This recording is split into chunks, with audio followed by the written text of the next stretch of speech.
मेरी झोपड़ी के भाग खुल जाएंगे, राम आएंगे, राम आएंगे, आएंगे राम आएंगे। अरे भैया सुनो, हम यहाँ इस जंगल में कहाँ और क्यों जा रहे हैं? अरे लक्ष्मण, यहाँ हमारी एक परम भक्त हमारा इंतजार कर रही है। हमारी राह बहुत सालों से देख रही है। हम उन्हीं के पास जा रहे हैं। क्या आपके परम भक्त वो भी इस जंगल में भैया? हाँ लक्ष्मण, इसी जंगल में वो मेरा इंतजार कर रही है। चलो आगे चलते हैं।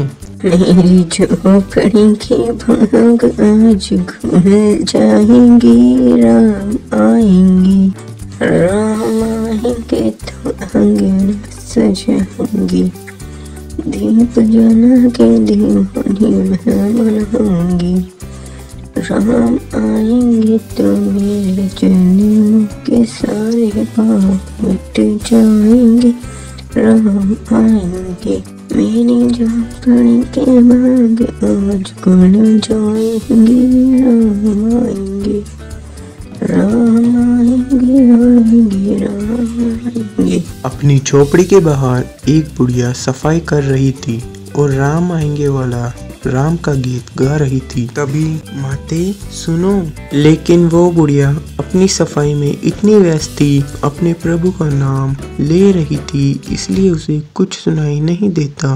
माते सुनो। अरे कौन है भाई, जरा पास आओ, मुझे ठीक से दिखाई नहीं देता। माते हम हैं, हम इस रास्ते से गुजर रहे थे। हम अयोध्या आए हैं राम मंदिर देखने के लिए। काफी भूख लग रही है, कुछ खाने के लिए मिल जाएगा तो बहुत मेहरबानी होगी आपकी। लेकिन बेटा, हमारे घर तो खाने को कुछ भी नहीं है।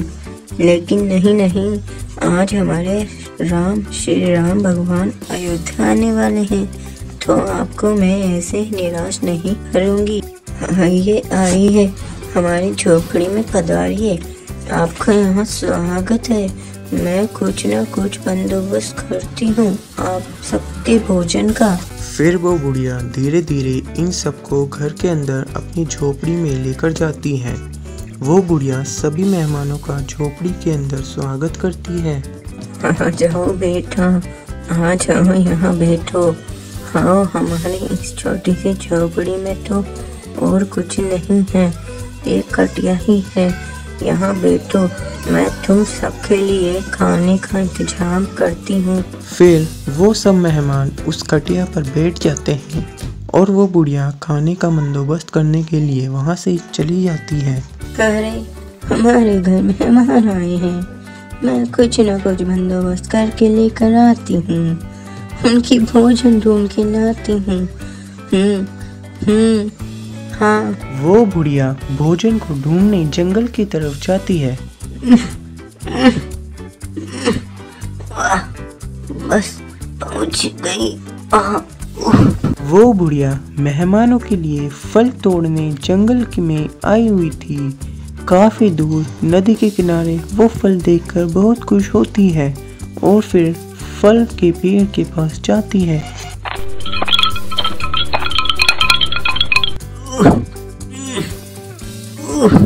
इतने सारे फल लगे हुए हैं, इन्हें जल्दी से तोड़ लेती हूँ। मेहमान बहुत भूखे होंगे, जल्दी से तोड़ लेती हूँ। फिर वो बुढ़िया अपने हाथ से एक एक फल तोड़ के नीचे गिराने लगती है। थोड़ी ही देर में बहुत सारे फल नीचे गिर जाते हैं। बहुत सारे फल हो गए, जल्दी से इन्हें उठा लेती हूँ, मेहमान भूखे होंगे। फिर वो बुढ़िया अपनी टोकरी में सारे फल इकट्ठा कर लेती है। फिर वो फलों को लेने के बाद वापस घर की ओर चलने लगती है। कुछ ही समय बाद वो बुढ़िया कुछ फल तोड़ के लेके आती है मेहमानों के लिए। शायद ये फल खा के उनका पेट भर जाए। चलो जल्दी, काफी देर हो गई है। हाँ। वो बुढ़िया फल तोड़कर घर के अंदर आ जाती है।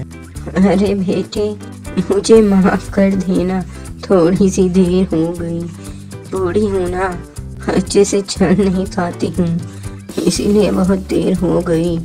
तुम लोगों को काफ़ी भूख लगी होगी, अभी फल देती हूँ तुम लोगों को खाने के लिए। अरे माँ जी, कोई बात नहीं है, हम और इंतजार कर लेंगे, आप आराम से काम करें।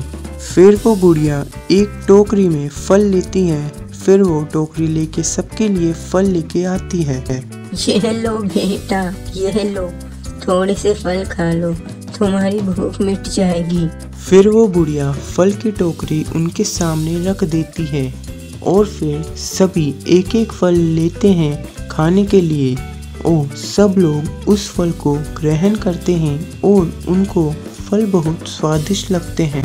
प्रिय माँ जी, इन फल का स्वाद तो काफ़ी स्वादिष्ट है, यह तो बहुत मीठे फल हैं, कहाँ से लाई आप ये? अरे बेटा, यह तो उस नदी किनारे का फल है, वहाँ का फल काफ़ी मीठा होता है, वहीं से मैं ये फल लेके आई हूँ। और आज हमारे प्रभु श्री राम अयोध्या पहुँचे हैं तो इस फल और भी ज़्यादा मीठे और स्वादिष्ट हो गए हैं। फिर फल ग्रहण करने के बाद सभी घर प्रस्थान करने को उठते हैं। ठीक है माँ जी, तो हम चलते हैं। आपने इतनी प्यार से हमारा स्वागत किया, इससे हमको बहुत अच्छा लगा। प्रभु श्री राम आपकी हर इच्छा पूरी करें। अरे बेटे, एक मिनट रुको। हाँ माते, कहिए। अरे बेटे, तुम तीनों को देखकर मुझे प्रभु श्री राम की याद आ गई। ऐसे लगा कि प्रभु श्री राम स्वयं मेरे घर पधारे हैं। श्री राम, प्रभु, लक्ष्मण और सीता, लेकिन हमारा इस भाग्य कहाँ कि प्रभु श्री राम खुद हमारे घर पधारे। माते, आपका भाग्य बहुत अच्छा है कि आपने हम तीनों को पहचान लिया। हम आपके घर आए, आपकी भक्ति देखकर हम बहुत प्रसन्न हुए। सच में हम वो ही हैं जो आप सोच रही हो। क्या कह रही हो बेटी?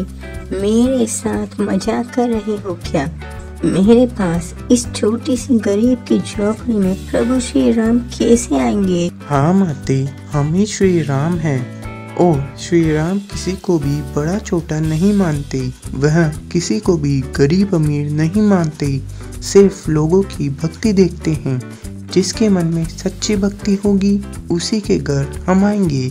अचानक से प्रभु श्री राम, लक्ष्मण और माता सीता के अंदर से एक अजीब सी रोशनी निकलती है, जिससे उस बुढ़िया को ये यकीन हो जाता है कि सच में प्रभु श्री राम उसके घर आए हैं। आपका कल्याण हो माते, आपके मन में जो भी इच्छा है वो अवश्य पूरी होगी।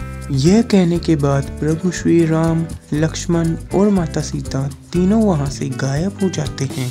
जय श्री राम प्रभु की जय, जय माता सीता की, जय लक्ष्मण की, जय हो प्रभु की कि आप लोग हमारे घर पधारे। आज मेरे तो सच में झोपड़ी के भाग्य खुल गए। फिर जैसे जैसे वो बुढ़िया उसके पीछे मुड़ती है, उसका घर बदल चुका होता है और बहुत बड़ा सा घर हो गया था और उस बुढ़िया को जो भी कुछ दिक्कतें थी वो सब दूर हो गई थी और वो बुढ़िया फिर से जवान हो जाती है। अरे वाह, ये तो सच में कमाल हो गया। मेरे सारे दर्द चले गए और मैं जवान भी हो गई और मेरा घर, ये तो बड़ा सा आलीशान घर बन चुका है। जय श्री राम प्रभु की जय हो। तो बोलो जय जय श्री राम। अगर आपके मन में भी श्री राम प्रभु के लिए सच्ची भक्ति है तो प्रभु श्री राम भी आपके घर अवश्य आ सकते हैं।